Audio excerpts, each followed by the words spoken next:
আচ্ছা, তাহলে আজকে আমাদের ক্লাস হচ্ছে পলিটিক্যাল সায়েন্স। তো আমি সর্বপ্রথমে আমার মা জননী বৈকুণ্ঠবাসিনী প্রহ্লাদনাথের শ্রী পাদপদ্মে আমার শ্রদ্ধা জ্ঞাপন করছি। তৎপর আমার প্রিয়তম ছাত্র প্রধান মুর্মু তার শ্রী কমলে আমি জানাই আমার অন্তরে অনন্ত স্নেহরাশি। আচ্ছা, আজকে পলিটিক্যাল সায়েন্স হলো 12 ক্লাসে। তো আলোচনা হচ্ছে ভারতের রাষ্ট্রপতির ক্ষমতা ও কার্যাবলী আলোচনা করো। ভারতের রাষ্ট্রপতি হলেন সর্বপ্রথম নাগরিক। তো উনি নির্বাচিত হন সমস্ত এমএলএ এমপিদের প্রত্যক্ষ ভোটের দ্বারা এবং কোটা পদ্ধতিতে উনি নির্বাচিত হয়ে থাকেন। তো রাষ্ট্রপতির সবচেয়ে গুরুত্বপূর্ণ ক্ষমতা ও কার্যাবলী হলো রাষ্ট্রপতি যখন নির্বাচিত হবেন তখন উনি ওনার ব্যক্তিগত দিক থেকে কোনো প্রকার পদাধিকার বলে অন্য কোনো কাজের সঙ্গে যুক্ত থাকতে পারবেন না, ভারতীয় নাগরিক হতে হবে এবং উনি 5 বছর হাইকোর্টের বিচারপতি বা কোনো অ্যাডভোকেট হিসেবে কাজ করতে হবে।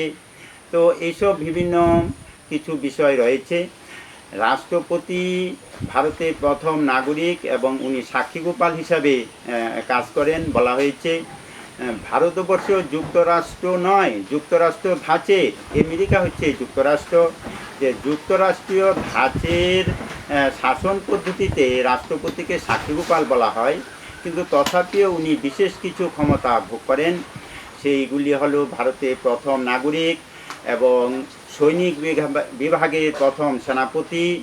আর তাছাড়া লোকসভার মূল স্তম্ভ হল প্রধানমন্ত্রী।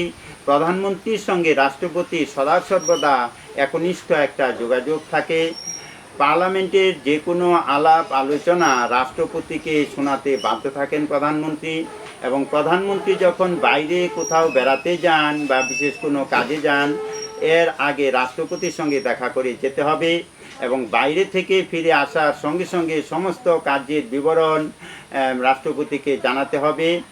আবার পার্লামেন্টের সমস্ত হিসাব নিকাশ রাষ্ট্রপতিকে জানাতে হবে এবং রাষ্ট্রপতি হচ্ছেন সর্বোচ্চ ক্ষমতা এবং সম্মানের অধিকারী ভারতবর্ষে। তো এছাড়াও রাষ্ট্রপতি যেসব কার্যগুলি করে থাকেন সেগুলি হলো যে কোনো মৃত্যুদণ্ডাজ্ঞা ব্যক্তিকে উনি রেহাই দিতে পারেন এবং পার্লামেন্টের বিশেষ কাজের সঙ্গে জড়িত থেকে আদেশ দিতে পারেন এবং রাষ্ট্রপতির আদেশ ছাড়া কিছুই সম্পন্ন হয় না।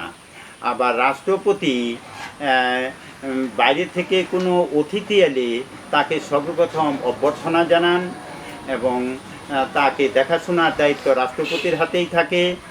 আবার রাষ্ট্রপতি জরুরি অবস্থায় সর্বোচ্চ ক্ষমতার অধিকারী হতে পারেন এবং সেই জরুরি অবস্থা 3টি কারণে হয়: আপৎকালীন অবস্থা, বাহ্যিক দেশের কোনো জরুরি অবস্থায় এবং দেশের অর্থনৈতিক অবস্থায়। এবং সেই রাষ্ট্রপতি আবার সমস্ত রাজ্যপালদের নিয়োগ করে থাকেন এবং রাষ্ট্রপতি সুপ্রিম কোর্টের প্রধান বিচারপতিকে উনি শপথ পাঠ করান। তাছাড়া রাষ্ট্রপতি সমস্ত এমএলএদের বা প্রধানমন্ত্রীর শপথ পাঠ করান। এভাবে রাষ্ট্রপতিকে ভারতের সর্বোচ্চ ক্ষমতার অধিকারী করা হয়েছে।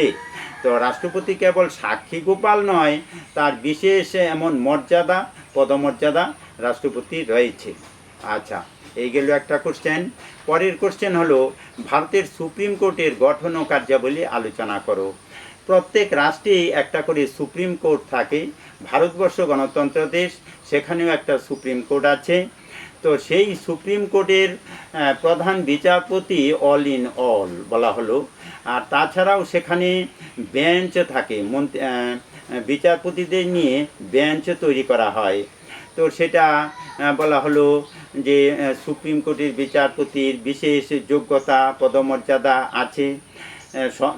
সুপ্রিম কোর্ট হলো সমস্ত বিচার পদ্ধতির হেড নায়ক বলা চলে। তো ভারতের যতগুলি হাইকোর্ট আছে, হাইকোর্টগুলিকে পরিচালনা করে সুপ্রিম কোর্ট, এবং সুপ্রিম কোর্ট আদেশ, প্রত্যাদেশ, লেখজারির ক্ষমতা রাষ্ট্রপতি রয়েছে, যে সুপ্রিম কোর্টে রয়েছে। সুপ্রিম কোর্ট যে কোনো হাইকোর্টের বিচারপতিদের যে কোনো সময় আদেশ, প্রত্যাদেশ, লেখজারির ক্ষমতা প্রদান করে থাকেন, এবং হাইকোর্টগুলি কি কি কাজ করছে সমস্ত হিসাব নিকাশ সুপ্রিম কোর্টও করে থাকে। আবার আইন প্রণয়ন, আইন প্রত্যাখ্যান, সংযোজন, আইন বর্ধন, বিয়োজন, সমস্ত কিছুর মালিক হচ্ছে সুপ্রিম কোর্ট। সুপ্রিম কোর্টের প্রধান বিচারপতি বিশেষ পদাধিকার বলে নিযুক্ত হন, এবং সমস্ত হাইকোর্টগুলির কার্য গুলি দেখাশোনা করবেন এবং তাদেরকে পরিচালনা করবেন। তো রাষ্ট্রপতি আবার সুপ্রিম কোর্টের প্রধান বিচারপতিকে শপথ পাঠ করান। সমস্ত হাইকোর্টগুলির মূল হলো সুপ্রিম কোর্ট। তাই সুপ্রিম কোর্টের আদেশ, লেখ, প্রত্যাদেশ জারি করার ক্ষমতা আছে, এবং নিচের যে আদালতগুলি আছে সুপ্রিম কোর্ট, হাইকোর্ট থেকে নিচে মুন্সিফি আদালত প্রত্যেক ডিস্ট্রিক্টে, এগুলি পরিচালনার দায়িত্ব সমস্ত হাইকোর্টের উপরে। তো হাইকোর্ট, তার মুন্সিফি আদালত সবগুলি দেখাশোনা করেন সুপ্রিম কোর্ট। আচ্ছা, যাই হোক, এই নোটগুলি তোমরা পড়বে, পরবর্তী দিনে আরও আলোচনা হবে।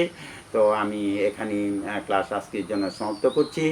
আমি আবারও সমস্ত ছাত্রছাত্রীদের প্রতি আমার আন্তরিক প্রীতি, ভালোবাসা, শুভেচ্ছা জানিয়ে আজকে এখানে ক্লাস শেষ করছি। ধন্যবাদ।